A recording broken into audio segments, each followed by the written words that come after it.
right, ladies and gentlemen, welcome to Best of the Year 2022 Relax Retro Talk Podcast. I am Dookie03. I'm DG. This is episode 20 in 2022. Yeah, I think so. Episode 20. That's what we're going 2022. with. Man, I think our last episode was the Best of the Year 2021, to be honest. It was a busy fuck of a year, man. That's a good question. Well, podcasts are tough. Podcasts are tough for you and me because, one, half the year we spend in ridiculous time change land. Yeah. Where if we're going to podcast, you have to stay up until like 2 o'clock in the morning in order to make that actually happen. Pretty much. And then the other thing is there's a lot going on between just life in general. Yeah. Taking a night off because that's important. Streams and the YouTube channel, the Facebook, and all the other crap that's going on. Podcast falls behind all of that. Yeah, it really does. And people hear us rambling on stream all the time already anyways. So, I mean, really. Exactly. Come on. It's not our highest, most important thing we do. That's people do love the podcast though, and we've got a solid like 40 listeners. I think we get. I usually get like 15 on like Spotify, and then there's usually like 30, around 30, 20 on the YouTube channel. So we should try to put out a couple more episodes, and anytime that it makes it work, or we have something to talk about, those are the times we're like, we should podcast this. And then so what I did want to do, but we were so freaking busy, I wanted to do one when you finished Xenoblade 3. So we'll have to save that. Yeah, we'll do that for January maybe. Yeah, we'll find a day and do that because we definitely need to talk about that. But right now we're doing Best of the Year 2022. This is third annual. Is it? Is it the third time? This is the third time we've done it, right? So I mean that says something. Yep. You know, we stuck around for this long. People care enough about what we think 3 years in a row for us to tell them what was amazing. Some sort of a damn, and that's what counts. That's right, exactly. So let's kick things off, starting on a high point here. Yeah. Best game played this year. Do you want to go first? I can go first. I'm hoping we line up, but we probably won't. Honestly, to me, there's no way. The best game I played this year has to be Xenoblade Chronicles 3. Because I spent 6 months of my year playing that game. You like 100%ed it too. Like, maybe close, not 100, but it would be not damn quite 100. Close. Yeah, I made a point to do every quest, collect every hero, get all the items, get the best gear, do all the side quests. I played the crap out of that game. The only way I could have done more would be to do the New Game Plus, which I typically don't do for games like that. Yeah. Because, I mean, especially when it's that long. I think all said and done, by the end of the ticker, I had put in almost 140 hours into that game. Holy shit. And it was just really well done. I really enjoyed it. It didn't win Game of the Year from the Game Awards, and I gotta be honest, I agree with that, because it's not a game for everyone. Yeah, it's definitely not a game for everyone. But Monolith Soft is just masterpiece. Like the games they put out is just amazing. The soundtrack is just everything about it was fantastic. So that I had to go. I played some bangers this year. I had to go with that though as Best of the Year, considering it took up literally half of the year. I was struggling to find games to play because all I had was Xenoblade Chronicles 3, and everything that was recent is all Xenoblade Chronicles 3. But anyway, yeah. So for me, I went with I put 2 down because the first one category. The one that was the best game played this year was the same game that was the best game played last year. So I didn't want to, because I had a follower goal. I can't remember what it was. If I hit it before last year, New Year's, I would be able to play the epilogue of Lunar 2 Eternal Blue. Okay. And I hit that. So Lunar 2 Eternal Blue epilogue is my best game played this year.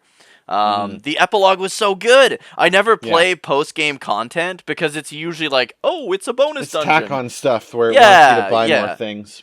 But this was like, wow, this is like the actual ending. It's like when whenever you get around to Dragon Quest 11, Dragon Quest 11 is the same way. It's like literally the third act of the game. Like you still have like a third of the game left to go. Like it was really good. The story was really good, and they really wrapped it up a lot better than the main game. So I'm glad I'm glad that we reached that goal. But I put beside it I put Sweet Home. That game was so Sweet good. Home. That was that NES horror game, man. Yeah, it was like a JRPG, Resident Evil Cross, like that's a NES stretch. You did enjoy that game though. You did. You had a really fun time playing. I enjoyed being the cameraman. I got to tell you, that was a great thing for me. Yeah. Yeah, that was a fun stream to watch too. Because that's not a game that I would play. Like that's not really up my alley. Just because like there was a lot of stuff in there where I'm like I would be really bad at all of. You're like jumping across, and you had to time your jumps out of like you're on like a river kind of thing. You had to time your jump at the right time to get across there, or you'd fall in and you'd get lost to the pushed all the way. Yeah, you came. I think you were watching during like the hardest parts of the game. And I'm like, I would have quit this so long ago. That was literally the hardest part of the game. That part right there. But no, I liked how you had, and I've never seen this in a JRPG before, where you have, what was it? I think there was like 5 party members. Yeah. But you could control them all individually. Right. And then you could choose to group them up. Yep. And like it was so fucking cool. Yeah. So far ahead of its time to the point where like no other game has like done that still to this day. Yeah. That's a surprise. I didn't see that one coming, but I do completely agree with you on that one. That was a good one. It was so good. I was blown away because I've played a lot of NES JRPGs, and like other than Dragon Quest and like Final Fantasy, like if you play like Might and Magic, like those games aged like shit. Some of the old Wizardry, like those games. If you play like Ultima and stuff, those games did not age well. Right.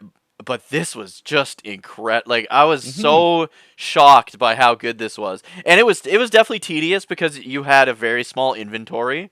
Yeah, well, you were following a guide that was helping you control a lot of, because there was a few spots where you like dropped an item and you had to go searching the entire house to go back to see where I found it. Yeah, and if you couldn't remember where it was, you would have been hooped. You would have had to start over because you need that item to progress. Yeah. So the only thing that they could do to improve that, like if they were to like do a remake of it or remaster, all they would have to do is give you like infinite inventory or have a key items area. Yeah, have a key items area or double your inventory, because I feel part of the game is having limited inventory. Like that's a massive part of the game. Yeah, but I think if they added 3 more inventory slots for each character, it would have made a huge difference. Yeah, adds to the kind of pressure of the game, trying to determine what you need and don't need kind of thing. Yeah, and I think you finally make it to that door, and then all of a sudden it's like, oh crap, I left it, and I got to walk through all that enemy again.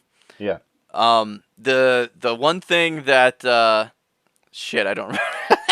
I don't remember what I was gonna say. Oh no, I only had to check a guide I think 2 or 3 times. Like where I actually got stuck. But what I would do is every day or every night before I would stream, I would look at.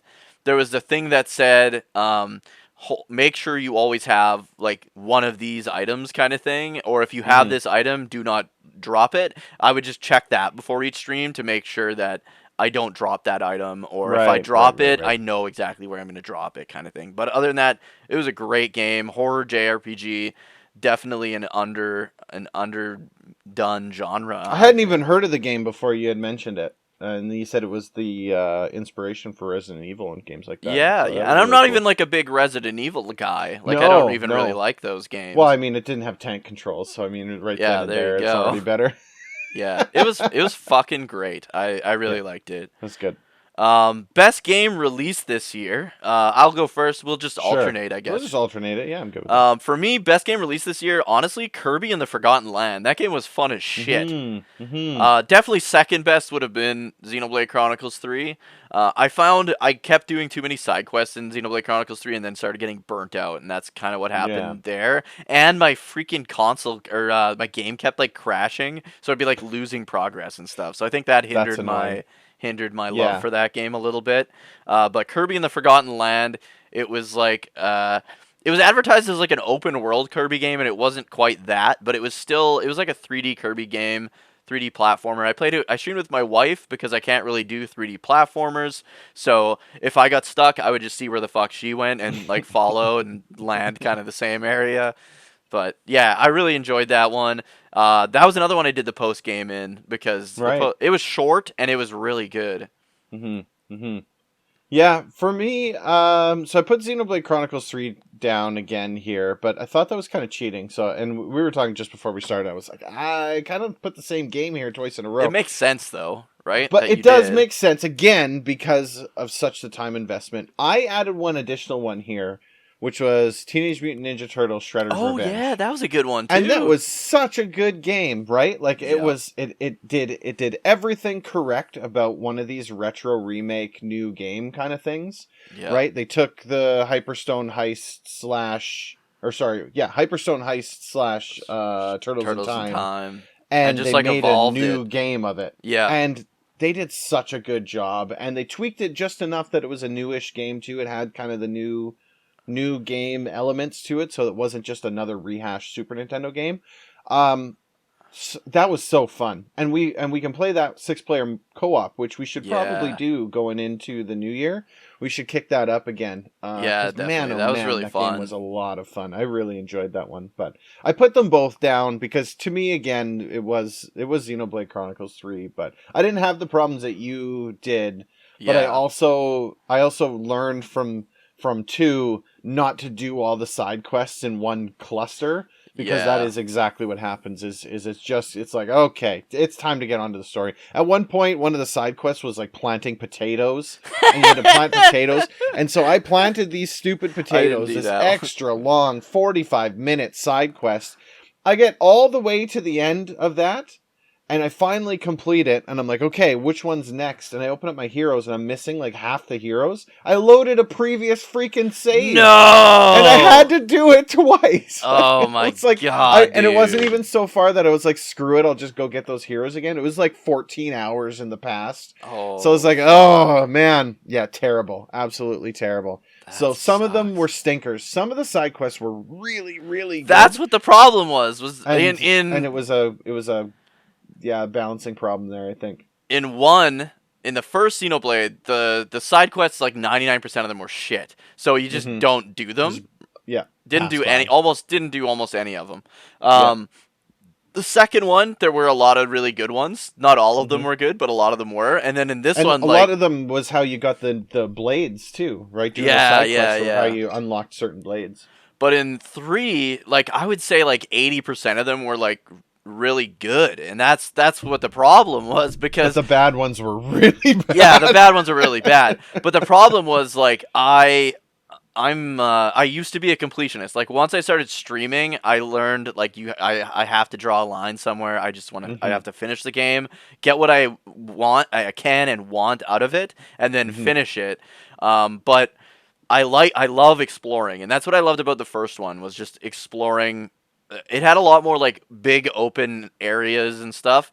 And the second one was more smaller areas, but the third one again there were some areas that were really big, and I really just wanted to explore. Like, I wanted the whole map filled out, and that's kind of what got me burnt out, right? Because I would do that, and then I'd get sidetracked doing something else, and then get sidetracked again, and then like there were streams where I'd be like, "All right, guys, just story time tonight," and then I wouldn't do a single minute of story. Right. Yes. And that's how I got burnt out. Okay.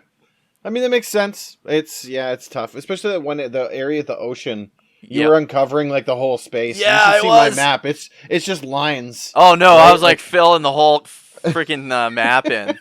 We're getting the whole thing, brother. Yeah. Next up is worst game played this year. Now, I'm gonna put a caveat here because I feel worst game isn't fair to my answer. It depends, on what games you played that. We don't generally try to play bad games. No. And to be perfectly honest, I didn't really have a worst game, like a bad game. I had games that I didn't complete, and what I put here was Dragon Quest III. And the reason why isn't because of Dragon Quest 3 the story. The story was really, really good. It's because I just don't like NES RPGs. That's what I learned with Dragon Quest 3 is I just don't like NES RPGs because I like to play these games with no walkthrough. I don't want a guide. I don't want anything. I want to play the game the way that I should have played it back in the day. And you can't do that with those games. Right? There's just too much stuff. And when you go through, like if there was one part where it's just, I was just continually dying. And I had said to you kind of off stream, like, look, I need you to look at the guide, look where I am, look at the guide and just give me like the bullet points. And I was like, you know what? Forget it. I'm done. I can't play this anymore. And it's not because Dragon Quest 3 was a bad game. It was a good game. And truth be told, I'm genuinely amazed they were able to do what they did on the NES with that game. But it's just because I just don't like NES RPGs. So that's likely going to be the last NES RPG that I play.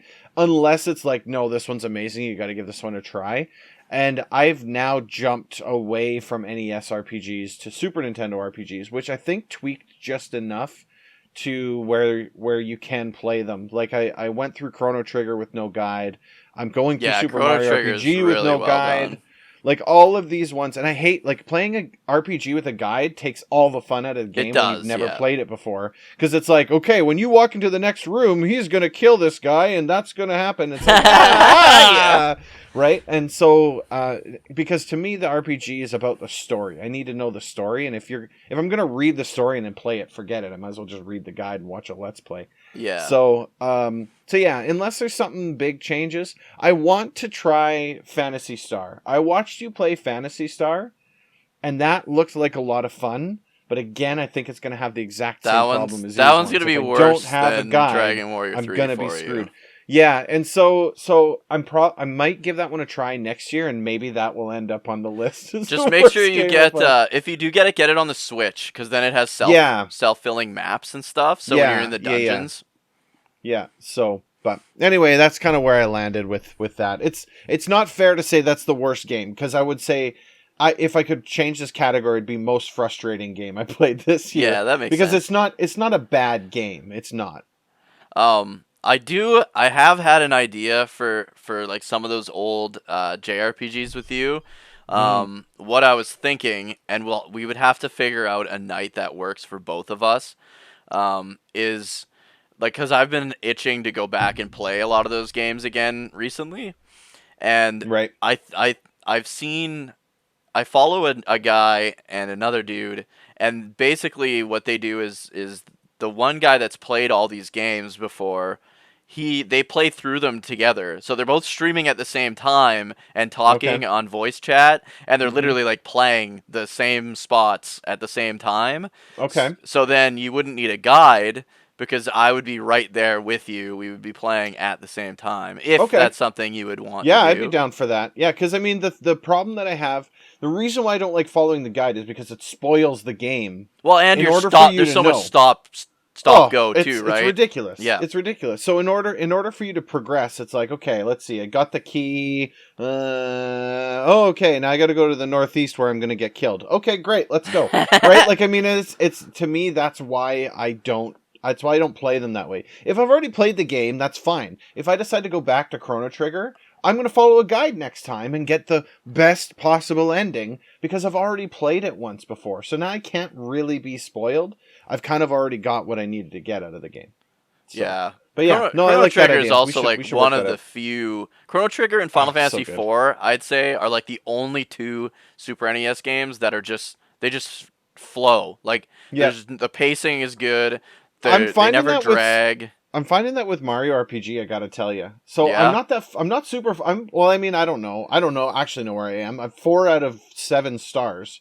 So if that's so you might be over halfway or around half. Over halfway. It's been really fun. I haven't hit a single point yet where I'm like, well, I don't know what to do, and then get stuck so bad that I can't go. It's always been like, oh, I see, I have to go there, but because it's isometric, sometimes jumping's a little funny. Oh, but again, playing it on an emulator apparently is terrible because the timing's bad. I've got this mini really? SNES.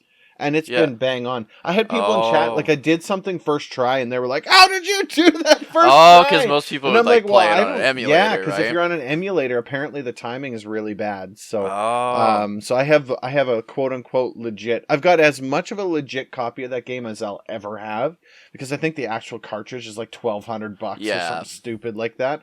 So I mean, this is the official Nintendo release of it. Maybe there's something to do with that. I don't know, but yeah, definitely. Yeah. I think that game was made to bring people that aren't hardcore JRPG guys into 100%. The genre as well, right? You can see the Square influence in there, and then it's sprinkled 100% with all the Nintendo with the Mario stuff. Yeah, I think Squaresoft like made it, didn't they? Like they did. Yep. Like the whole it's a Squaresoft game, pretty much. Mm-hmm. Yeah, it was really good. What was your worst game played this year? Well, mine's different because I literally did my top 10 worst games I ever played video this year. So I played a lot of really bad games for that. Ones. So Raid 2020 is the worst game I've ever played in my life. Is that the one where the seagull crap killed you? Yeah, there's seagull crap. There's like poppies on the dock that explode if you touch them, and you can stand on the fly or the bee or whatever the fuck it is. Right. It's like the worst game ever made on the NES, and I played that this year. I played a lot of bad ones. I will say Beast Wars, I ended up having a lot of fun with that, despite it being a terrible game. Yep. But that's definitely the worst game I played this year or ever in my life. Never played it again. Yeah, I'll never play it again. Most disappointing game you played this year? Yeah. Do you want me to go? You want me to start? Yeah, you go ahead. Okay. Yeah. So I've got a recent I played Dragon Quest 3 at the beginning of the year. I had originally put that down here, and I thought that was unfair, because it wasn't disappointing that the game was bad. It was disappointing that I didn't like it, and it's supposed to be this amazing game, right? And it's just I just didn't click with it. Again, I think it's because of the NES RPG. And then I scratched that out and I wrote in Star Wars Battlefront 2.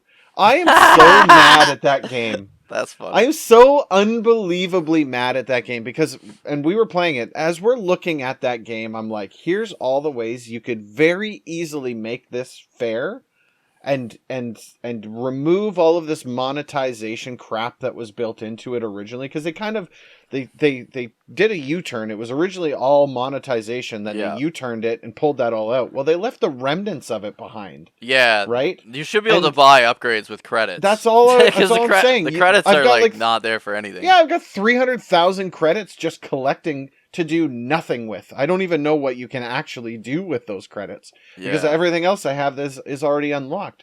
Why can't I buy the upgrades for it? Give me the ability to turn those into XP, and now I've got a different... Because it's literally impossible to play multiplayer on Battlefront 2 unless you have those epic cards and the weapons unlocked. Because you'll just get killed over and over and over and over legend. Again. Well, I mean, that's sure, okay. But I mean, every option in that game that's not Ewoks or co-op is just frustrating. Not as good. Yeah. It's frustrating for someone who hasn't been playing it as long as all the other. And look, there's a skill gap. I understand that. People who've been playing this game for 8 years straight, they're gonna be better, and I understand that. But it's more than just a skill thing. It's literally the game is giving them more damage, more health, more shields, because they've got these upgraded weapons and everything. Right. That's why they're so resilient, right? And so I'm so disappointed in that game. I've uninstalled it. I don't think I'll ever play that game again, because it's just not fun at all. I still like it. It's fun. It's so fun when we get on those co-op games, the Ewoks, when we were doing the community days. Yeah. It's a freaking blast to play with people, and then you go into those modes and you get mowed down, and it's the same problem that Battlefield has. The spawn, run, die, spawn, run, die, spawn, run, die, and it's just a loop, infinite loop. And then you get people that come over where you're respawning, you don't even get a chance to catch them before they drop you again. I think there's a lot of tweaking that could be done. I think the fact that it's an older game now too, like I don't know what year it came out, but it was like maybe 5 years ago, I feel.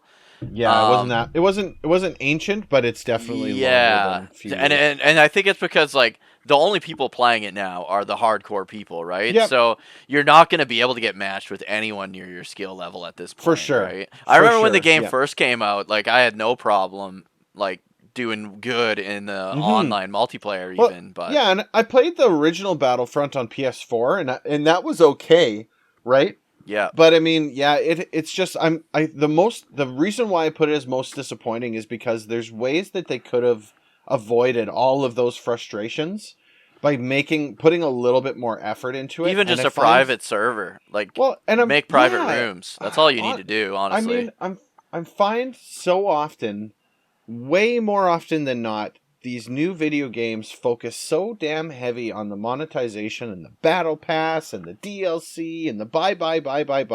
And the core game itself suffers so bad because all of the effort went in. Overwatch 2, the exact same problem.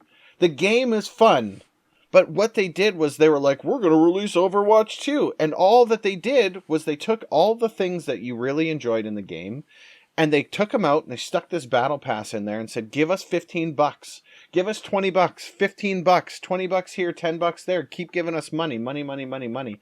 And people are dumb enough to pay it. So, I mean, hey, good on the company for doing it, I guess.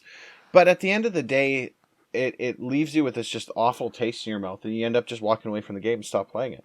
I feel like Fortnite started all that shit. I think that was the first game I saw with like a season pass.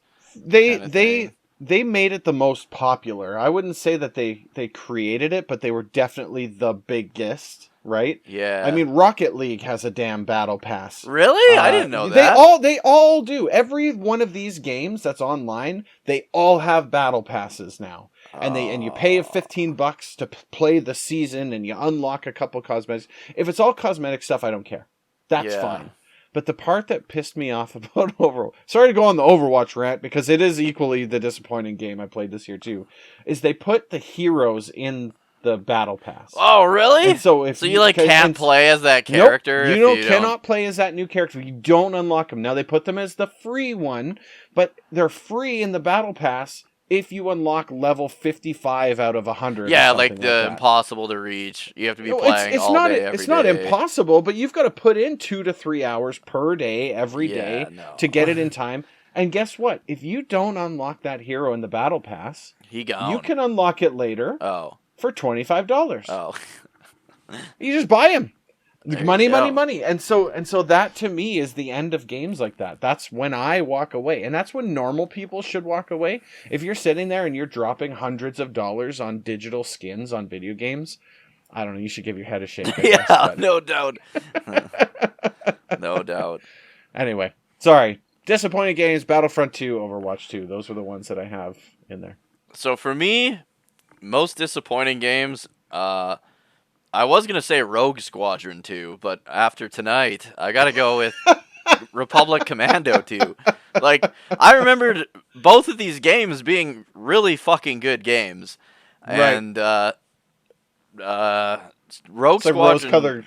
little rose-colored glasses with those? Yeah, like when I was really young, or when they came out and I played them, I remember really liking them, but... Rogue Squadron 2 has, like, maybe 2 good levels, and then it just kind of all goes to shit.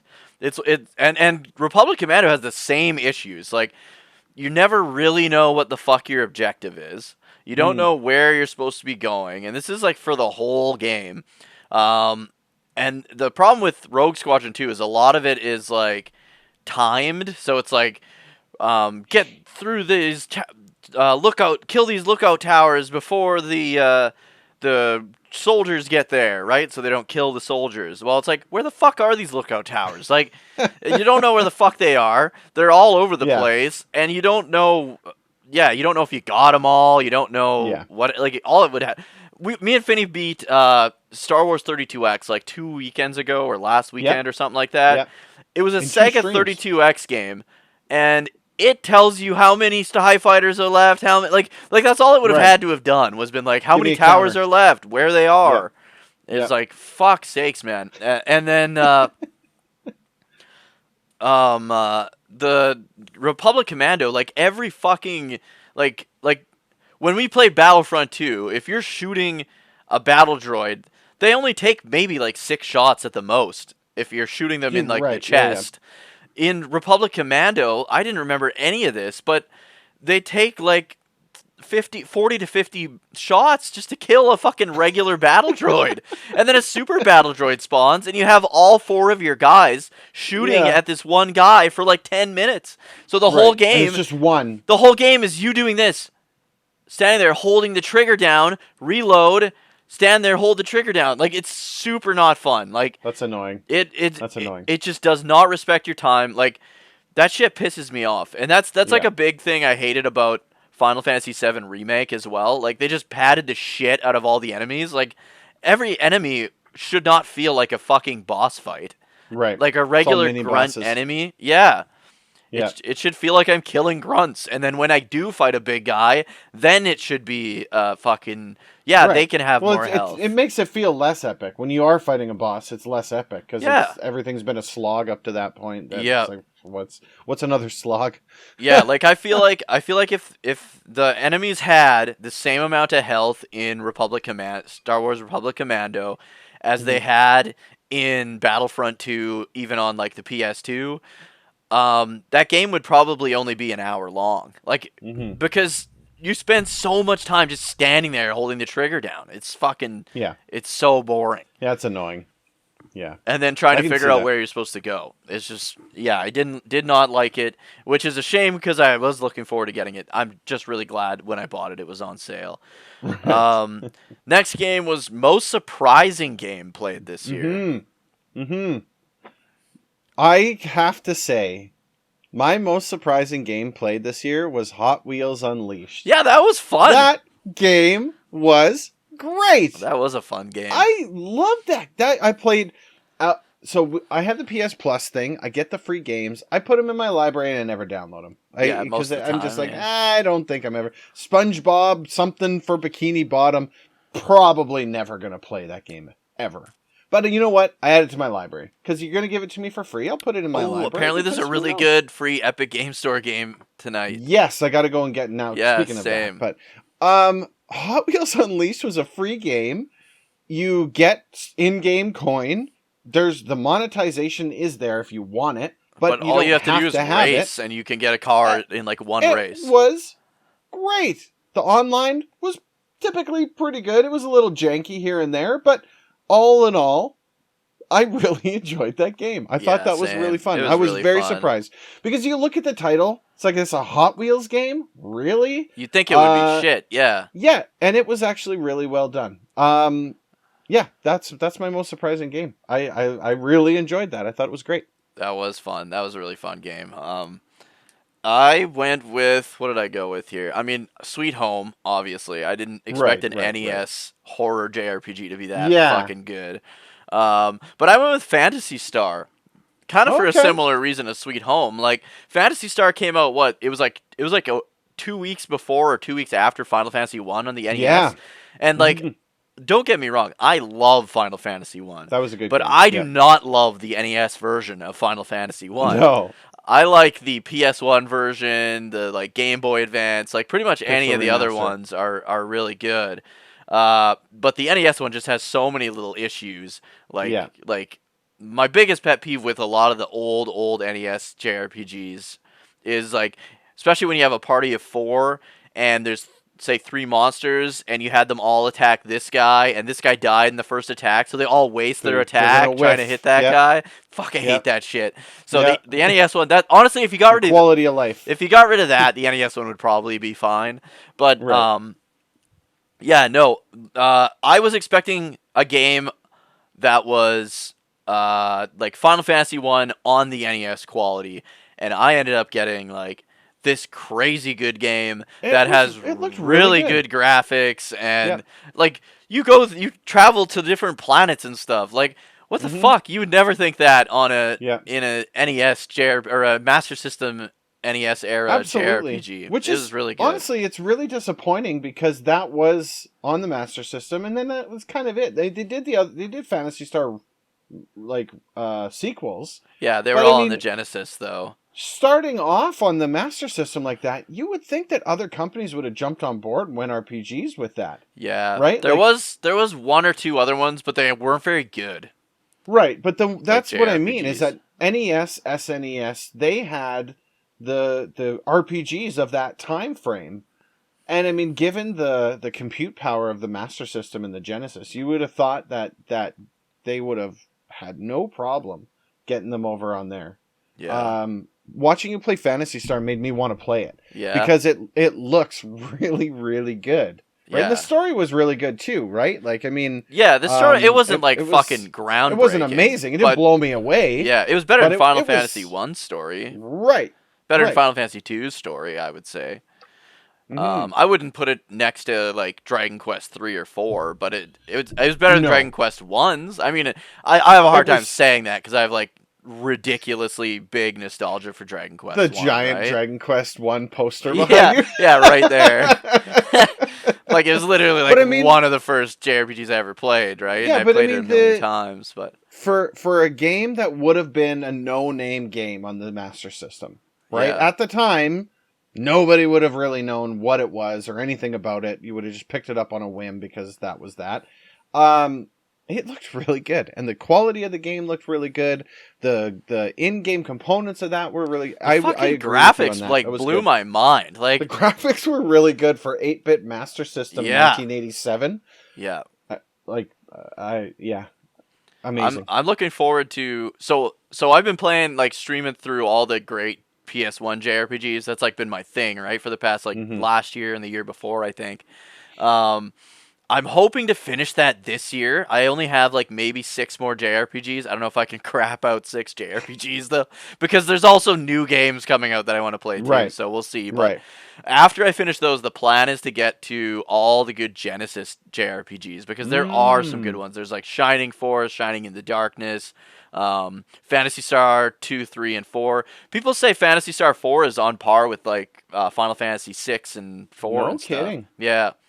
I heard I'll 2 have to check is that out. pretty rough, and a lot of people don't like 3, but everyone says Fantasy Star 1 and Fantasy Star 4 are like really good. So I'll have to check that out. I want to play more Genesis games. I do a lot of SNES and like current stuff. I want to do some. I was not a Genesis kid back right. in the day, and I want to go and explore. Right, I did Rystar That this was year. good. I played That that was for a the first really time, I fun think, game. around the same time you did. And that was a lot of fun. And I feel like there's a lot of hidden gems on the Genesis that I missed out on just because I never had. I do want to play Master System stuff too. So Yeah. those are kind of areas I think that I'm really focusing in on. I might take your lead, and we'll play some of those. So let me see. What's next here? Favorite Favorite stream stream? to watch this year. Yeah, I'll go first on yeah. this Where one. were you landing this year? I had to go with Fates this year. Gamers Fates with is Guts great. _Fates. I think last year I went with Kame, but this year, I've Yep. been watching Fates as pretty much as well for years. Like, Yeah. it was like maybe my 6th stream ever that Fates found me on the internet, It was and fate. yeah, it was Fates. We were playing. Me and my buddy Ethan were playing. Zombies Ate My Neighbors, Okay. and yeah, Fates came on and he was like giving us pointers and stuff because he had beaten it He's and good stuff. at that game. He's He really carried good at your that ass game. through that game. Yeah, I carried his ass through that game. Yeah. But yeah, he came on, and then we like found out that we lived like in the same country, and we were like 10 hours away, and it was like, oh wow, like what are the fucking chances of that? Because like that was back when I had maybe like a max of 3 That viewers was at any yeah, given moment, yeah. right? And yeah, Yeah. it was so our friendship started then, and I went And- out to his place I think the next year after that, and Right. beat Zombies Ate My Neighbors for the first time ever with him. And yeah, it was just awesome. But anyways, And what a guy! he's a great guy. He's just awesome. He's in the Discord. He's hanging out. He's hanging out in your stream. Then he's come over onto my stream quite a bit too. I like to poke in there as well. Awesome, salt of the earth kind of dude. Yeah, he's awesome. Fates is a great guy. He's got a similar sense of humor to us. He's got similar taste in games like to me too, right? Like he's playing JRPGs. He does get into some other stuff that I don't like, but he gets into stuff that I don't like, but that I like to watch. Like games that I would not like to play, Yeah, but it's a games balance. that yeah. So yeah, it works out good there too. Like I'm super interested in like the Resident Evil story and stuff, but I just don't enjoy playing those games. Janky controls equals me janky controls and puzzles, right? Like that's not for me. That's but a bad time. But he loves them, so I just like watch him all the time when he's playing that stuff. Yeah, it's good. Absolutely. I was torn this year because last year I said the same guy, and I'm going with Nornrad22 as my favorite stream to watch. He took a break this year because he was moving. But man, that guy's so freaking entertaining. Like, if you're looking for somebody like just to watch and just to have a good time, that guy's awesome. Runners up, I got 2 runners up. One of them is Lou Dog. Oh yeah, I know that one. You show me that again. Guy. Another really entertaining streamer. He's got to be like a professional dancer or something. Like, yeah, I think he is. Moves. Hey. And then Leo Likos, who is Lensu's friend, working on Pixel Noir. Yeah, he's working on Pixel Noir. I don't think he's streamed recently. He's been offline for quite a little while, I think, because he does the like the American Ninja. Oh thing. Yeah, like right. He does do that. So he does that. So he's like trains for that all the time. Too. And so, but his stream was literally the programming and the creation of Pixel Noir. Yeah, it's just cool to see the back end of that. It's fascinating, right? Yeah. Like, and they're just like, it's just humdrum. Oh, here I go, going to work today. Let's see the bug report. Opens up the game. Oh yeah, he's not supposed to be doing that. Type. There we go. He's fixed. Yeah, cross it off the so list. Cool. It's fascinating, right? Because we never see that. No, it's a glimpse into a world that I have no concept of how it works or anything. I play the output of that hard work. So that was a lot of fun. I struggle for this one here because there's so many good streamers out there. And it's hard to just pick one, but honestly, yeah, those would probably be my top ones this year. I would say the translation between filmmaking and watching a movie is much easier to connect than the translation between developing a game and playing a game. Like, absolutely, it's so different. Hey, like I never like would have realized how. Like, I've made games in like RPG Maker, and it's like not the same at all. No, and there's so much work in create, like the amount that these guys have gone through, right? Like Leo will pop into, or not Leo, Len will pop into chat every now and then, and it's just like the guy's been like putting his heart and soul into the creation of this game for the past few years, and it's like they're this close. And then they were like, yep, we're going. And it's like, no, we found another waterfall filled with bugs. And it's like another delay. And so those poor guys, I feel so bad for them when they're like, because their backs are up against a wall and it's like shit hits the fan. Then they got to do something. It's a career. Like it's not just like, oh, I'm making a game today. Like it's literally their life, it's something on the you line. Dedicate. Yeah. So great. The stream's a lot of fun. Those are great dudes. Make sure you go and follow them. Follow those streamers. Fates is a great dude too. Salt of the Earth. I didn't put him on my list. I should have. I'm always in Saturday morning. It's Saturday and Sunday morning for his DDR streams. Yeah, he's freaking good at DDR. I stream at the same time, so I can't watch his DDR streams anymore. But sometimes he's on, and then you're on right after. So yeah, he usually does start a little bit earlier than me. Yeah. But yeah, it's so good. I guess my runner-ups would be Kame Senin. Kame's great too. And then Sarzak, Sarzac. Oh, yeah. I've been watching him quite a bit. He's a super nice guy. He sent a lot of followers my way. We have a lot of common viewers and stuff now, so that's pretty cool. I like to support him. Coffee Tan's great too. Coffee Tan, yeah, she beat breast cancer this year. She had a bunch of really good charity streams for that, and yeah, it's been a good fucking year for streaming. Like, it's been great. It's amazing that our little kind of community circles expanded so far, right? Yeah. Through you, I found Kami, I found Arcalis, I found Fates. You know, all of these people start coming into the same bucket, and then you get them into Discord, and then we start, people making out with them. Exactly. I mean, what else are you gonna do? So, thank you to all you amazing streamers out there. Keep fighting the good fight. And then this year, favorite or most watched YouTube channel. I think I have the same as last year. The Aging Gamer. Okay. I watch Okay. every time. Like every time he posts a new video, I'm always there.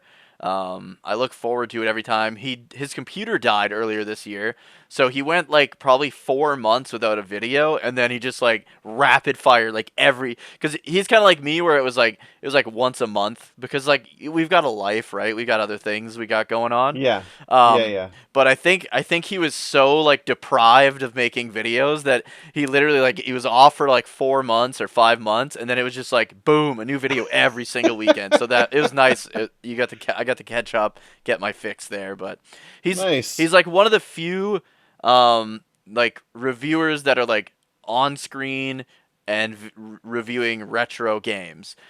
A Okay. lot of those guys are really bad. You know what I mean? Oh yeah. Like where it's Yeah. like, here's the game, blah blah blah. Like I generally just want to know about the game. I don't want to know anything Yeah. about the I don't guy. need your life story about it. Yeah, Just tell but me he's what he's you just think of the so game. good at it, and he plays through the whole game and does the review as he goes through the whole game, but he Right. condenses it into like 10 minutes, right? So it's almost For like sure. you're playing the game with him as he does it, or you're replaying the game. It's just I don't know. I love how he does it, and he does a great For job. sure. That makes sense. Um so I watch a lot of YouTube, but I don't watch it the same way that you watch a lot of YouTube. So so I've got two. I've got a favorite and I've got a most Oh, watched. okay, yeah. My most watched YouTube channel this year is the Game Chops Video Game Study Lounge channel. Oh, like the music Because one? the lo-fi video game music, I have got that on almost every single day. And not even necessarily. So typically you'll hear that music playing on my stream Yeah, because that's usually the music I use for background music. But honestly, it's some of the best music to just sit down and work to, right? yeah. And so, hands down, the most watched, that's where you'll find me almost 99% of the time on YouTube. I used to listen to. I think it was a similar thing, but it was like a Square Enix easy Yep. listening version. There's so many When I out was there. work from home, I listened to it Yeah. all the time. There's so many out there. There's a lo-fi channel for literally anything Yeah, that you there can is. think of. I like Video Game Study Lounge and Game Chops. They're amazing, and they're no copyright. Right? They've given the Right, full so you usage of can- their music, so you can use it 100%. So I got to throw credit to those guys 100%. They do such a fantastic job. My favorite YouTube channel this year is Chud's Barbecue. Oh, I don't know that one. I don't think. And the reason why is because this guy goes on YouTube and he's like, here's a barbecue recipe that I created. Here's how to cook a brisket. Here's how to make a steak rub. Here's how to clean your grill. And I got into, I got a smoker this year and I got into barbecuing really heavy over the summer. And I like his personality. He's this guy in Texas. He builds his own grills. He does his life revolves around He's worked in barbecue restaurants. He's now this YouTube guy. I gotta say, I really enjoy that. When I wrote that down on here, I was like, this isn't what they want to hear. They want to hear about my barbecue. That's funny. But I mean, I can't be like, oh, this is video game stuff. I don't get me wrong. I watch some gaming stuff on there, Yeah. but I don't typically follow people on YouTube. I typically go video to video. Oh, It's I not see. always the same person, right? Yeah. I subscribe to a ton of people, and I try to throw support every possible way that I can. But truth be told, from a sub point of view, your channel's probably the only one that I really follow, like that I've ring the bell on, that I Right, get notifications and stuff for. And so everything else just kind of falls into the cosmos. The only really person outside of like just kind of random videos is MC Stu. And Oh I yeah, watch MC Stu. We watched Stu that like all almost the every time. time. Yeah. All the time. Because that guy has, between him and you, have been the only reason I've been able to do what I can do in Star Trek Online.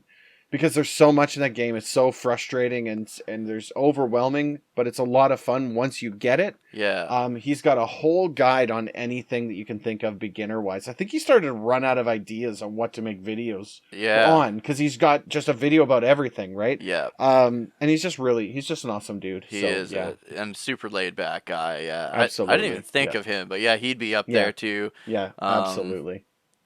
Houston Jones would be up there for me. Houston Jones was I had him on the list. But I was like, I don't know if I should talk about Houston Jones. He's the best, man. Kicking tailpipes and watch him get bumper cactuses hitches. shot at himself. I'm like, oh my god, this guy's insane. Yeah, he's the best. Yeah. Who was burned that? with a green laser or some crap? Oh yeah, and it lights his chest for a second.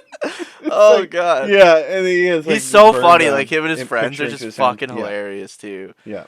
And now big strong science man. Big strong science man. Big strong science man. And then his buddy Mark keeps lemon juice in his pocket all the time now, so he can fucking douse him in lemon juice and salt. He'll throw salt on it. Stupid. It's just so stupid, but also hilarious. Yeah, another one that's great. Another one that I'd never watched until this year, but I think you and Finney had watched him before, because when I showed you a video, Finney was like, "Oh yeah, that guy's the best." I don't know his name. That old guy who cooks stuff. That narrows it down. No, he's got like an old school, like fucking 1800s, like little wagon cookery cart, and he's got a big fucking mustache, and he'll take like recipes from like he'll do like a Big Mac, but he'll do it like fucking from scratch and stuff. Oh, okay. And he's got the little dog. Yeah. I can't remember his name, but yeah, I can't remember. Finney must watch him then, because Finney was like, "Oh yeah, he's the best." We'll throw it in the show notes or something. Yeah, I can't remember his name, but he's fucking great. I watched a couple of his stuff. Next up is most watched show this year. Yeah. So I can't tell you one show, but it's the Star Trek series. Yeah, and because this year, so this year I watched the original series, Next Generation, Deep Space Nine, and now I'm into Voyager, plus Lower Decks. I don't know if Lower Decks technically fits in. Oh yeah, because it's it's not like these ones are like the canonical series, yeah, right? It's still and then canonical, Lower Decks though. is kind of like in there. I've watched all of those this year. I watched more Star Trek this year than the rest of my life combined. Yeah, no doubt, eh? And it's been great. It's been absolutely so fantastic. Yeah. So hands down, that was an easy one for me. There's no contest. I can't think of another show that I've watched as much. I had Bob's Burgers in here because I'm also watching that. I need to get caught up in that. But I'm only on like season 3 or something like that. Okay, there's like so 14 seasons, so I got a ways There's to go. 14? I'm on like season 4. I don't know. I made that number up. I know there's a lot though. There's enough seasons. There's probably like and then there's 7 a movie. or 8 or something. Yeah, and then there's a movie on top of all of that. So I want to see. I gotta get caught up in Aquatine as well, because they got a new movie and everybody says it's really good. Oh really? Yeah. There's so much Aquatine, but yeah, hands down, Star Trek. That was no contest. I'm just glad that I was able to turn you on to Star Trek, because I gave up on it. I was done. I was like, I'm never watching that crap again. Anyone who watches season 1 of The Next Generation and still wants to watch Star Trek, I don't know. You're a trooper. Yeah. You're a better man than me. Because I Yeah. got to tell you, after the episode of the Ferengis bouncing around like morons, I just was done. Yeah. I didn't want to watch that anymore. I was like, this is the stupidest crap I've ever seen. How do people watch this garbage? Yeah. This sucks. And then I never came back to it after that. Yeah. And so you're like, 1, just 2, give it another suck chance ass. and watch these episodes. Yeah. And honestly, after you get to season 3, you can just peak. watch the whole thing. There's a peak, yep. There's those first couple are like the rocky start of the spaceship, and then after that you're just in orbit, so you can just watch the rest of it. Yeah. Right, but it did help. Star Trek Online helped them immensely, right? Because then you want to know more lore. The Star Trek lore is like so good. It's great. Yeah. Starfleet is amazing. Starfleet's probably one of my favorite sci-fi organizations, like factions kind of thing. Yeah, like out in the realms of sci-fi. Starfleet's probably one of my. I would apply for Starfleet. Yeah. Oh, I don't know a single person that wouldn't. Like. Yeah, that would be great. Yeah. Yeah. Yeah. But mine was pretty much the same. Like I went with Star Trek Picard. Okay. Because I didn't. Oh no, we finished the first season, but we didn't start the first season until the second season was announced. So we watched both seasons 1 and 2 this year. And my wife, who was not a Star Trek person, she was. Hold on. There we go. Okay, sorry. My screen was starting to go dark or something. Going down, brother. Yeah. My wife was not a Star Trek fan in the least. Her mom had watched Next Generation when she was growing up a little bit, but other than that, like it was fairly foreign to her. And I was just watching Picard, and I was watching it on the TV upstairs because it had like Crave or whatever. And I think she came in on like season or episode 2 or 3, and she just sat down and like could not stop watching. Yeah. And so she got in Picard. So then we finished Picard season 1. Season 2 came out, so we did season 2, and then now and then we started Next Generation, and we've been just watching. We're in Deep Space Nine now, like so, kind of similar to your situation, really. Mm-hmm. Yeah, it was good. Console you played most this year. Where did you land with that? Console I played most this year. Let me see. I think it was probably PS1. Hold on, I lost my list here. There it is.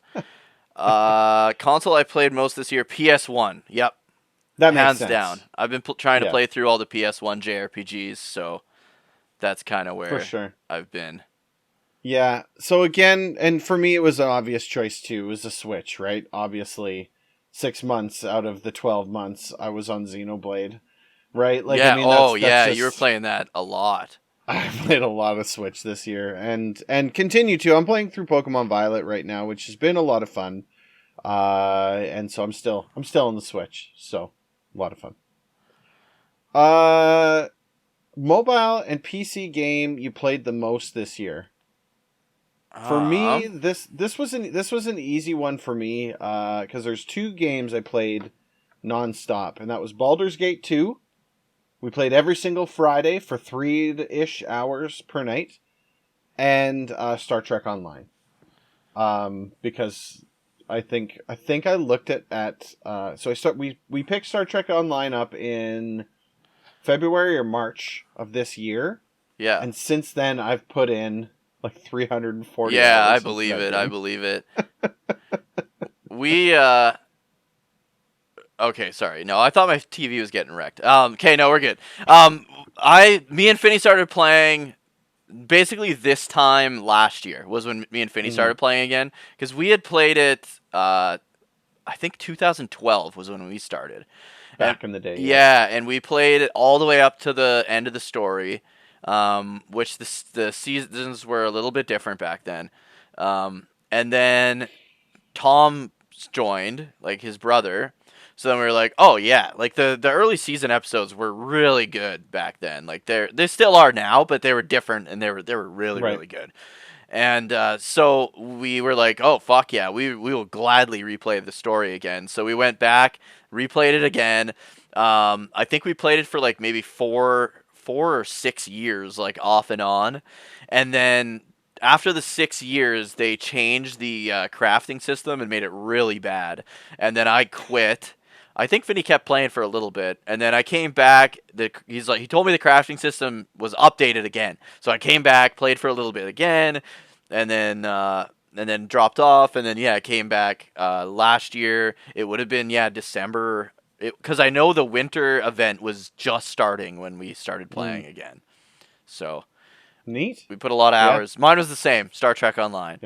Yeah. I mean, that's a no-brainer. Well, you don't do a lot of PC gaming as it is. Yeah. So I mean, that's a no-brainer. I did zero mobile gaming this year too. Me too. I tried to think of a mobile game to add to this list. I don't play mobile games. No. And I think it's because the same reason I was talking about before. The mobile games are so like they're gacha games. They're all gacha. They want you to to put 99 cents down to get a digital little something that will disappear in 6 months because the game's gonna die. Yeah, and And they're so I just all stopped like that. playing mobile games. Yeah, I just stopped completely. Let's see. Favorite and our most listened to podcast of the year. I'll let you go ahead on this one. Yeah, I don't do a lot of podcasts anymore. So I used to be heavy into podcasts because I had a 45-minute commute twice a day. That was, yeah. And so now I don't have that commute anymore. I am like 3 minutes away from work on a good day. And so I don't really do a lot of podcasts. When I do travel and I do listen to a podcast, I stick to the same few that I've kind of really grown to love. And my number one above all is a podcast called Heavyweight. Have you ever heard of it? No, I've never heard of it. So basically what it is this guy, Jonathan Goldstein, that's his name. He's a Canadian guy from Montreal, and he lives in somewhere in America now. And he does this podcast where he finds somebody who wants to get something off their chest, like they want to say sorry for something they did, or like the one was like this guy who got heavy into drugs and he stole money. His mom died and he was living with his dad because he had nowhere else to go. His dad let him live in the basement. He ended up stealing all of his dad's money and started stealing his possessions and selling them. Holy shit. And he and so what this guy was doing was he's making a list of all the things that he took away from his dad. His dad gave him this list and said, here's everything that you owe me. And he was like, I'm going to get every single one of these things back for you. And it was the podcast was about him doing that. And talking with his dad and trying to get all these things together and trying to rebuild that relationship. It is a phenomenal podcast. It is hands down the best podcast I have ever listened to. And it's been going on for a long time. If you are into like that kind of stuff, again, for me, it's always about stories. Yeah. There's been times when I'm listening to this podcast and I'm like tearing up because it's just so friggin' good. Yeah, that sounds pretty deep. it's insane, but it's like, and the podcaster, like the host, Jonathan Goldstein, he is so amazing to listen to. He has got such an amazing, he does such an amazing job hosting that. I can't say enough good things about it. So I put that down. That's not really fair because that's like a number one. It's like telling you that the best podcast is like the Joe Rogan podcast. It's so far up on the ranks that so many people love that podcast. It's not obscure in any way, shape, or form, but it's obscure enough that not a lot of people I've never heard of it. It's absolutely worth checking out. And I don't even know how many seasons there are. I used to listen to it like hey, shut up, Siri.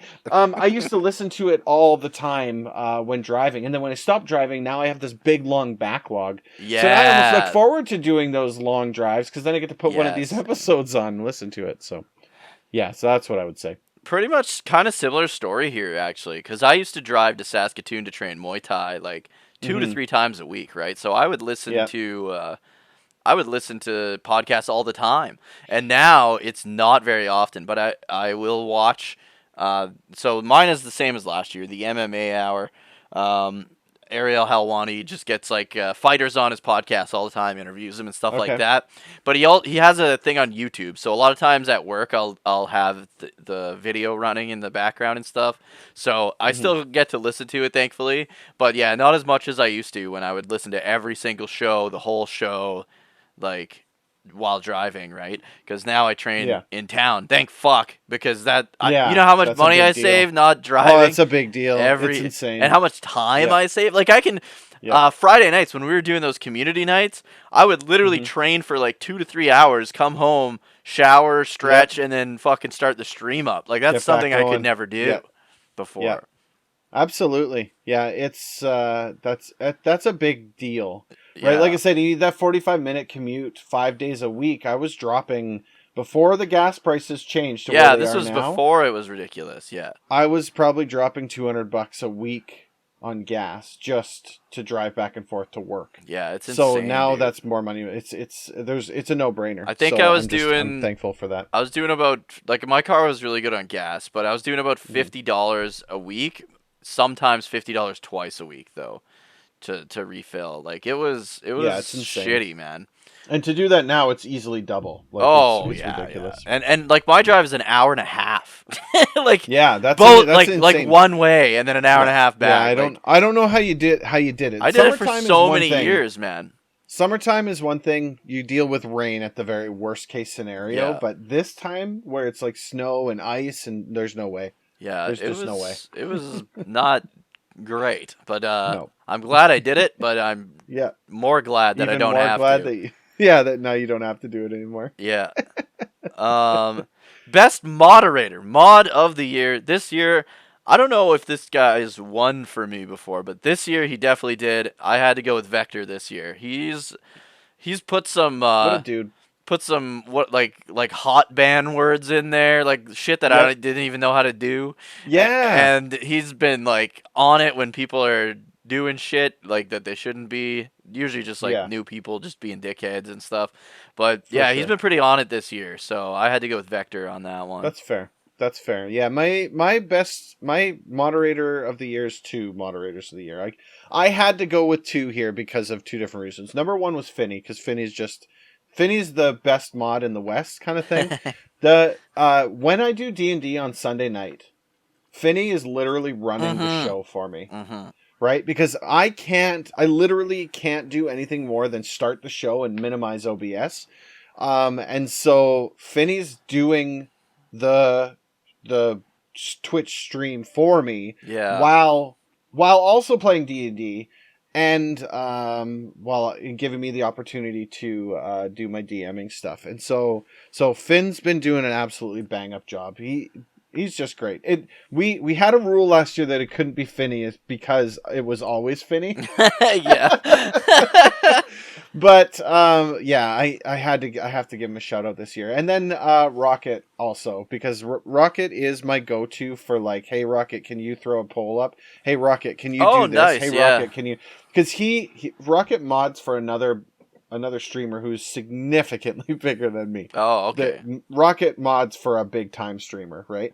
Like a full time streamer. So he knows how to do all that shit. He knows that crap, and he can just bam, bam, bam, bam, no problem. We were doing something, and before I even said, "Hey Rocket, can you throw a poll up?" He's like, "Yeah, it's already running." Like he's just got it under control. So I mean, I don't know. I can't do that show without those mods. And when we do Spectrefest, those guys are critical.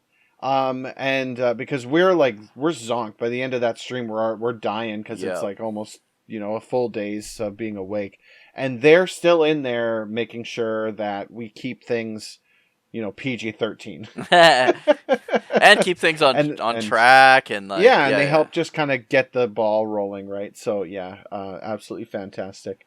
Did you have somebody in for most active follower?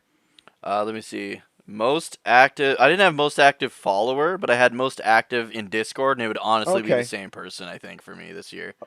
Okay, you had most active follower in the thing, so I filled that out. Okay, but I don't know because I do. List. Yeah, never mind. Yeah. I do have it. Okay, I skipped it. Yeah. So who is your most active follower this year? My most active follower actually is different than most active in Discord. My most active follower is Soldier First Class. Oh yeah, that makes sense. Yeah. That dude's always in chat, and he's always dropping the 420s, poking your buttons. My most active follower, again too, and I don't know if I've got Rocket in here. I don't know if Rocket counts because he's also the moderator too, but he's a follower, so he's there. I can always count on these 2 people being in every single stream of mine, and that's Rocket and Krim. Yeah, those 2 guys. That's who my my most active in Discord is Krim, and I thought constantly in the channel. If there's ever a lull, there's Krim. Yeah, hey, what about something? Hey, Rocket's like, hey, what about something? Krim will come in. He's anytime Lenstu comes in. He's plugging Pixel Noir. He's plugging Pixel Noir coming for up Lenstu. With the ads. He's coming with the ads, and he's like, what do you think about this? And then, of course, for me, I'm like, Pixel Noir coming November 14. And it's just like we have this like thing where it's just really fun.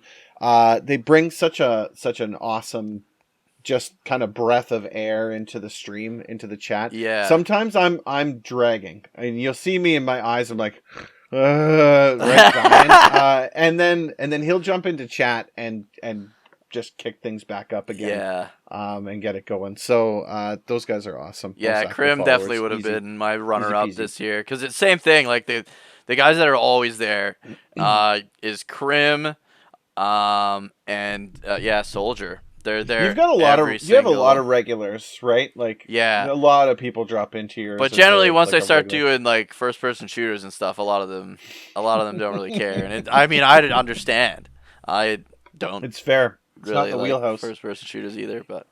You had mentioned most active in Discord. So my most active in Discord. That is such a tough one because we have a very active Discord. We do. There's constantly people poking in. Dude, something I never thought would happen, to be honest. Never. And I gotta say thank you to each and every one of you in that Discord because you guys are you're killing it. I love it. I love looking at the food pictures, the dad jokes, the pics, the chat. Everything in there is amazing. I have to specifically shout out Doom Dog. Yeah, he's gonna be my runner-up. In Discord. And one, because he's super active. Two, because he literally took on the role of streaming movie of the week for us. For a while with Godzilla movies. Yeah. And he did it really without any like, because we were talking about it, and he's like, "Well, I got him. I'll have no streaming." He did the Beavis and Butthead movie. Oh yeah, I forgot about that. We did a ton, and so I have to give it to him. From that point of view, we've got so many active people in the Discord, and it's impossible to literally name all of you. But thank you to each and every one of you, and a special thank you for Doom Dog for doing that. That's great. No doubt. I went with Krim for mine because he's always he's always posting. Yeah, absolutely. But Doom Dog would definitely be, I would say, runner up because and the thing is, I think, and they're both like up like super late all the time, and I'm kind of like I'm kind of like There's a guy that's up late. In there. Yeah, so it's like that's usually when we're talking the most is when it's super late. Absolutely. Okay, we've come to favorite retro game streamed. I'll let you take the lead on this one because you play. I don't have to say much because it's Sweet Home. Yeah. Okay, that makes sense. Yeah, NES JRPG horror game. So I don't really have. We talked about it enough. I would say that there's not much. Okay, so for me, I didn't do a lot of retro gaming this year, which I want to change for next year. But this year, I didn't really do a lot of retro gaming. If I have to pick, I finished Final Fantasy IV this year. That would be my favorite retro game. That's such a good game, dude. It was such a good... It shouldn't really count because I technically started it last year. Yeah, but if you played it, But I played it and finished it this year, and that one hands down. If that one counts, hands down, easy pick. That one's favorite retro game stream. Outside of that, truth be told, I didn't really do a whole lot of retro gaming this year. Rystar would be in that list. Oh, yeah. I'm currently playing through Mario RPG, but truth be told, I did so many more new games this year than I did,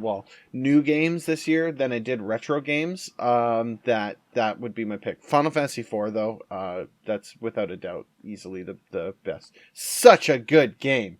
Yeah. Such a good game. It's always been tied for my favorite Final Fantasy game. Like, it's so hard for me to choose between 9 and that one, but I think 4 almost like edges it out. Like, it was so really, good. The pacing, really good. You can't argue that the pacing isn't better in 4 than it is in 9. Because 9, there's some spots where there's too big of a lull or whatever. And I understand it's to do side quests, because 9 has some really good side quests, but 4 just like grabs you by the balls immediately.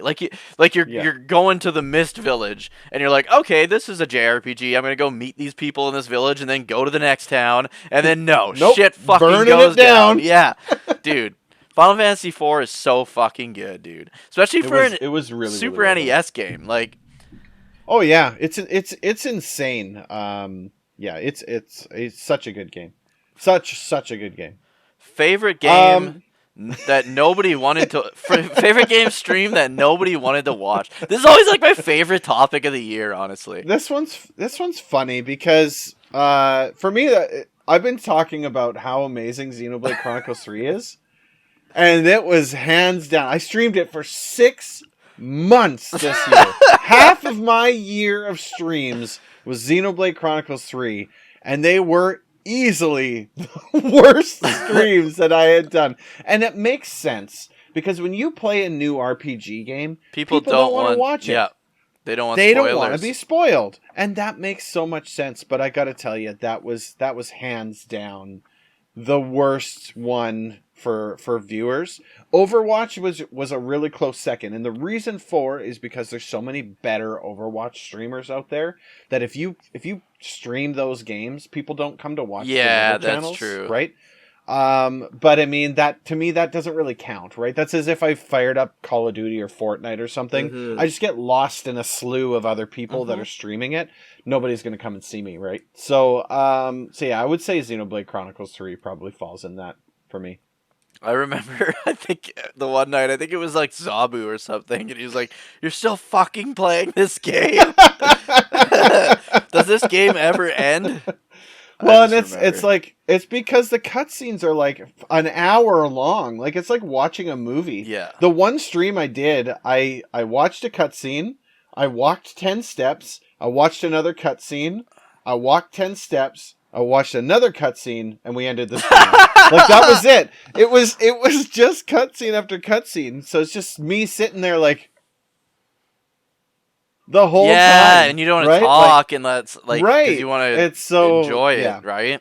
Yeah, this upcoming year, I don't think there's... Well, I mean, Final Fantasy 16 is coming out, but I won't be buying it on launch unless everyone's like, you gotta get this is amazing. Yeah. I'm intending to do more retro stuff this upcoming year. I feel like this year, like this past year, has been the most new games I've played and bought. Like, easily, I would say. That makes sense. In like a very long time. There was a lot of bangers that came out this year, though. Oh, yeah. There's a good slew of games. Some that I still haven't even played yet because there were so many good ones. Like, I haven't played Sonic Frontiers yet. I haven't played Dragon Quest Treasures. I pre-ordered it. It's sitting on my shelf. I'm playing it this week. I'm starting it. Right away. Yeah. And I've been looking forward to that since probably 2 years ago. So, fuck me, man. There's been a lot of good games this year. What was the one that nobody wanted to watch from you? Medal of Honor Spearhead. Generally, anytime I play first-person shooter games. Old-timey first-person shooter? Yeah. Oh, no. People are lining up around the block to play. To watch you play. Well, I did have some people follow me just because they're fans of that game. But as far as like my regular people, they don't want to watch me play a first-person shooter. That's not what I built my stream around, right? I'm more of like a JRPG guy. It's what I enjoy playing more. But there was a period in my life where I played a lot, like the Medal of Honor games and stuff a lot. So I wanted to replay those. It's a fun game. Yeah, it is. It was a good game. So, I'm glad I went back and played it. But yeah, I had probably 4 viewers the whole time. I think last year SWAT I did the same thing last year, but it was SWAT 4 and it was like the same thing. It was like a game I grew up playing and just loved, but it was a first person shooter, so it's just the way she goes. Xenoblade Chronicles 3, man, the floor for that was I had 2 viewers. It was me and Krim. And that's it. That's all that was in there. Everyone else bailed on me. It was me and Krim watching cutscenes of Xenoblade. So yeah, no. Okay, how about the inverted? Yeah. What was the most watched game that you streamed? For me, it was easily Knights of the Old Republic. Okay, yeah, that makes a lot of sense. Like I think this month, November, I probably got 20 to 30 followers almost in November just from playing that game. Like people were just coming in to see that game, man. There's no way I would have reached my 600 follower goal if I hadn't streamed that game. And it was good. Sure. It was really good. There's one part that kind of sucked. Well, there's 2 parts that sucked. There was one dungeon that sucked ass, and then there was one planet, Manon. You're pretty much just talking to fish people for fucking 3 hours. But it wasn't this game sucks bad. But I'm glad because Doomdog was the one that talked me into playing it, and BioLord also really liked it. And I'm glad they told me to do Manon last, because if I would have done it, if my experience of that game started with that planet, I would have been like, what are you guys talking about? This game's fucking boring. Sucks. I'm out of here. Yeah. But no, that was definitely, I had probably 16 to 20 people consistently with that game. Nice. Yeah. Yeah, for me, it's the same as it was last year. And I've got two on the list because one's technically not a game, and that's Dungeons and Dragons. It's a game, but not in the way that we're talking about Yeah, it, right? yeah. Dungeons and Dragons, my Sunday night Dungeons and Dragons stream is by and large the most popular stream that I do on my channel. There has the peak. Okay, so let's rewind. Spectrefest, we peak at typically 68 to 80 viewers. Yeah, yeah. Any given time. On D&D, my peak with D&D was 95. Holy shit! Right? That's and nuts, so dude. and it's typically because people raid in. So Right. We stream late enough that a lot of the D&D games finish and they stream into my channel. Yeah, because they're looking for and another then person doing away the they same go, thing. right? Yeah. And so by and large it's Dungeons and Dragons. If we're talking a literal video game, it's Baldur's Gate 2, which is also D&D. Yeah. and it's a common thread between the two of them, right? So multiple people, it's not just me, and we ham it up a little bit with voices and stuff. Yeah. Baldur's Gate 2 is such an entertaining stream to watch. It's typically the one that when new people are like, hey, what do you do with your stream? I will typically send them to some clip of me playing Baldur's Gate. Because we have such a fun time and our group's able to riff off of each other and we're experiencing it for the first time. So Finney and I had never played it before, but Nerfy and Rocket have. They've played it multiple times. It would be as if you and I are playing Dragon Quest and you've played it before. You know what's coming. Yeah. And I don't, and so you're setting me up specifically for those moments and stuff. And it's just a good, fun stream. And for that one, I think we've peaked Baldur's Gate. I think we peaked 65. Nice. Again, really impressive. Yeah, that's really compared good. to my other streams. I guess I just finished saying Xenoblade the floor was 2, me and Krim. And I mean countless people jumping into the channel for that. And so those would easily be the most watched games that I have played. And again, I don't know how much that really counts, but by and large, the D&D stream on Sunday is great. Me running the show has also shifted the gears a little bit, so I was playing for the most part, and then I just took the game over here a couple months ago in October. And that's changed the landscape a little bit as well. I've had quite a few people jump in and enjoy at least what I'm saying, even though it's kind of... I don't think it's good. Everyone thinks that it's good. I don't think it. Maybe it's because I wrote it that I don't think it's good. Oh, okay. But yeah, that's kind of where we landed with that. I don't think it's good. I don't. I really don't. Like, I write it a lot. So many times I will write something out. So the way that it works for writing D&D is you write out a story tree. So it's like people are here. Hard, it's actually quite difficult, right? And then you got probably all this stuff that never gets used too, right? That's correct. And so because of that, I've learned now, because I started out putting a ton of detail into stuff. And so I've learned now that that's a waste of time. Don't bother doing that. Instead, build the story tree out. Here's where we are. Here's the decisions. Here's where they go. Here's where they go. Here's where they go. And they all lead through like main core story events. Here's the beginning, the end, and all the like chapter ends in between. And so the story weaves through that. So that's how I've been writing it. But a lot of these ones, I'm like, this is stupid. Why are they doing this? And they love it. They run for it and they go straight through. So I don't know. I'm my own worst enemy when it comes to critic. Yeah, that's how I am too. And so I hate everything that I write, but I don't know. Must be doing something right, anyways. Yeah, as long as they're having fun. Like, that's right, even if they secretly thought the story sucked, they're having fun. And that's really all that matters. Yeah, exactly. What was the next one? Games. Last topic. Yeah, games. I did multiple. But I've got a few on here. Games you're most looking forward to. For me, Dragon Quest Treasures. I know it came out already, but I haven't started playing it. That's Still looking forward to it. That's number one for me. I'm looking forward to playing Dragon Quest Swords in the new year because we hit the follower goal of 600 followers, so I can play that. Never was able to finish it. It's like an arcade shooter, but with swords. This is a Wii one, right? Yep, yeah. Okay. Yeah, it's pretty fun. What else do I got here? Dragon Quest 12, obviously, but I don't think it's coming out next year. Dragon Quest 3 HD 2D remake. That's gotta be coming out soon, man. They announced that like 2 years ago, so hopefully that comes out this year. And that be one of those surprise announcements. Hey, it's available today. yeah, because Right? Nintendo does that a lot, right, with their Switch Yeah. stuff. So Yeah. I think that's maybe what'll happen. But that those are the games that I had listed out. Okay. Treasures Okay. mostly because like treasure like there's one of the main party members in Dragon Quest 11.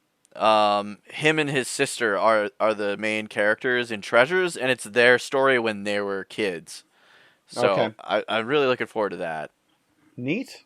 Cool. And he's like my favorite Uh, Dragon Quest character. So right. Okay. Well, yeah, I'm looking forward to watching those. Um, the ones that I'm most looking forward to actually were all announced for next year, so I don't know. The thing is, they're announced for next year. Whether or not who they actually knows? release is a different story. Yeah. So I, in no particular order, just the way that I remembered them. Remnant 2. So we did Remnant Rise from the Ashes, me, Finny, and Bubs. We played that online co-op.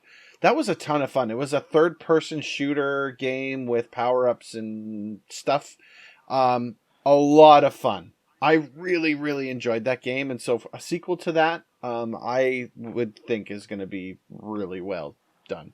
And so we'll definitely be picking that up. I'm pretty sure Finney said he's going to grab that too, so that's one that we'll be jumping into. Was that the one that Uh, people said was like Dark Souls, but it really wasn't, but it looked really good?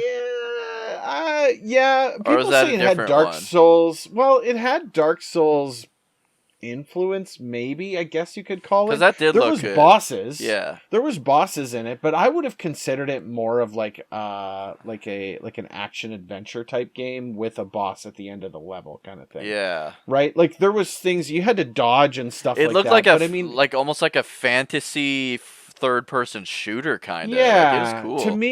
to be a Souls game, there's not really a lot of combat. You go to the boss, you learn the boss's strategy because you're going to die a billion times. And then you beat the boss and you move on and you just rinse and repeat that. And Yeah. I didn't see that with It this didn't game. see it look like that at all, to be Yeah. honest. It might have had some influence maybe, but I wouldn't call this a Souls game personally. Yeah. I feel like That's Dark just Souls me. fans call everything a Dark Souls game though. Yeah, well, I mean, like, look, at a certain point, fighting a boss makes it a Souls game. Okay, I guess so, but Yeah. it's not. It's not really, as far as I'm concerned. So I could see the influence, but I would not say it's a Souls game. I would say it's significantly closer to more of like a third-person shooter slash action adventure game with RPG elements and all this other Yeah. crap that It they looked chuck on good. top. It was a lot of fun, and it was one of those free games from Epic that we Right. got. Right? I do Otherwise, I wouldn't remember have that. played it. It was just free. So, sequel's coming out. I think that one's going to be really good. Legend of Zelda: Tears of the Kingdom, the sequel for I just about said what am Wind I blanking? Waker. Breath of the Wild. Breath of the Wild. Wind Waker. Stupid. It's getting late. My brain's not working. So the sequel for Breath of the Wild. I'm looking forward to it with a little bit of hesitancy, right? Because I enjoyed Breath of the Wild, but I liked Breath of the Wild because. And I didn't know it at the time, but now that I'm looking back, I'm like, that's why I liked it, is because Monolith Soft did all of the world building for it. Right, you were telling me that. And so it's like playing Xenoblade with frickin' Link instead of a Xenoblade character, right? Yeah. So if that's in the same realm, I'll probably like this one too. And so we'll see with that one. And then the last one I have is Starfield, which is the new one from Bethesda. The sci-fi Oh, yeah, I know what you're talking about. Yeah. RPG, Western RPG game. That looks right up my alley as long as they don't screw it up. Which the percentage chance of them screwing it up is really, really high. The AAA titles, I have zero faith in AAA titles these days. So none of these games I'll be buying day one. But I will be watching their development to see what happens. I can't trust AAA titles and those AAA developers to deliver a game that's actually completed and isn't filled with purchase and DLC crap in there. I can't trust them anymore. So it is what it is. But those, if I'm looking forward to games, those ones would be the ones that are on my list. Whether or not I play them next year is a different story. Yeah, who knows? We'll see what happens. I was looking forward. There's like a new Star Trek game coming out, but it looked cool when in the first trailer, but now it doesn't look that good. I think what every Star Trek fan wants, and I don't know why they don't just do it, is like a Mass Effect, but it's in the Star Trek universe. That would be the fucking greatest game of all time. You should play Mass Effect because it's basically Star Trek. Yeah, I know. Like, I played most of the second one, but they ripped so much from Star Trek. Mass Effect. It's a bit grittier, which isn't a bad thing. For sure. Yeah. But it's got a lot of references to so much of the sci-fi universe out there that it's really easy to draw those lines. And if you want to play a Starfleet captain type of Shepard, you can play that way. Yeah, I guess. Mass Effect falls short when EA takes over the franchise. EA tainted Mass Effect so bad. You'd say 2 is the high point then? 2 was my peak. 2 was easily, hands down, the best game of the series. 1 was really good story-wise, but awful in execution. Oh, okay. There was a lot of really kind of janky stuff that you kind of deal with because that's how it was, and it was still a fun game because it was fresh. And then 3 was like a mixed, bastardized version. They had a lot of good ideas that they were like, no, this is a trilogy, so they rushed a lot of things that they shouldn't have. Yeah. And because they were constantly touting, your choices matter, your choices make a difference. It was like And at the end of the game, they were like, your choices matter, your choices make a difference. Pick one of these 3 options, and all 3 end up the exact same way. That's kind of how Knights of the Old Republic was too. Because you've got like your morality meter, yeah. But at the end, it's like basically like, do you become a Sith? There's like one question before you go to become a Sith or stay to the Jedi path. Yeah, and it's like, it didn't bother me, but I also realized but at that point it was like kind of one of the first of its kind too. Right, but if the game is built on the platform of your choices matter. So if you want a game that shows your choices matter, go play Fallout New Vegas. Fallout New Vegas is a prime example of a game that can be created where your choices matter. If you want to start the game and run straight to the end boss, you can do that. It's not a good and it's not an easy option, but you can do it. If you want to massacre a town, you can do it. And they remember that you did it. Yeah. Right? And people will reference that you did it later on in the game. Like, that is an example of your choices matter. Yeah. If you make these choices and at the end of the game, you get to pick 3 options and all options really connect to each other at the end. Oh, no. I don't mean to make it sound like every single option's identical. They're not identical. Different stuff happens, but they're pretty freaking similar. Oh, man. Right?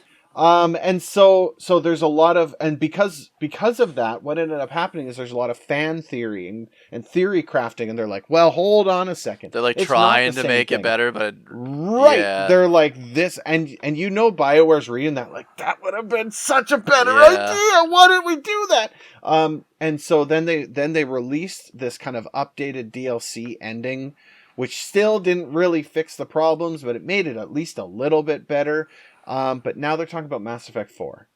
And depending on what they do with Mass Effect 4, will change the way that it looks with the end of Mass Effect 3. Yeah. If Mass Effect 4 has the same problems they had with Mass Effect 3, then that's probably the end of it for me.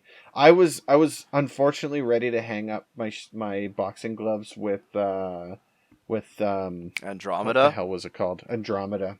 One of my coworkers at the time said he really liked it, and it was like his favorite Mass Effect. It was a fun. No, he's wrong. Yeah, he has weird taste in games, though. It was a very fun game. It was not a Mass Effect game. It was a Mass Effect game, but it was just not good. The story was kind of crappy. Oh. They tried so hard to make the brother and sister into Shepard, and they shouldn't have went a different a whole different direction if they were going to make new characters. Right. If you're going to make something completely different, don't give me the same damn galaxy in a different galaxy. Right? And that's basically what you got. It's like, ooh, look at this alien plant. Oh, look, it wasn't even in the same galaxy. No, the whole point of that game is during the events of Mass Effect 2, this shuttle launches. and people go into stasis, and they go way out into the Andromeda Galaxy. Oh, and you play as like one of those people. You're a settler in this galaxy. There was supposed to be new alien species out here, and you launch out with these groups, but you end up just infighting with your groups. It's not a lot of I was expecting exploration, and what I got was fighty, shooty. Oh, that's not what I wanted. The action stuff has to be there, and that's great. Yeah. That's good, awesome. But there's so much monotonous back and forth crap. That's too bad. The one thing they did right was the planet. This has turned to a Mass Effect thing. They did the planetscapes. Right, there's a snow planet. There's a jungly planet. There's like all of these things they did. That I think what it was is they had really big ideas, but they failed their execution. And because it's an EA game, they were forced to push it. Before it was ready. Yeah. Just like all the rest of these damn AAA titles. Yeah. Like, I can wait more time. Yeah. For you to do it right. Same, yeah. I don't need it right now. Yeah, right? I have enough games to play. So I look forward to playing it when it's done. When it's ready. But they just continue to push out.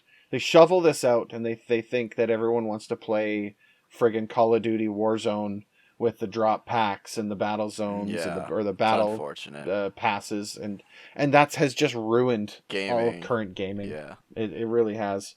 And with the cost of retro gaming, it's like, well, okay, I guess that's done now too. Thank fuck for emulation. Totally legal mini consoles. Yeah. But yeah, that was our freaking best of the year, guys. I hope you guys enjoyed the episode, and I hope you guys enjoy the podcast. And come check us out when we're live at twitch.tv/Dookie03. Twitch.tv/DGOnline. I just want to say one last thank you to all our followers, our subscribers, every single person in our Discord, all the members of our Facebook group. Yeah, all of you across all of our social medias, the people watching this podcast, you're all amazing. We wouldn't be here if it wasn't for you. And we're looking forward to entertaining you more into 2023. Yeah, dude. If 2023 is as good as this year, as far as like streaming and YouTube and stuff, yeah, I'm really looking forward to it. I think we could do some. It's gonna be great. Some good big things, man. All right, guys. Thank you so much, and we will catch you next time. See ya.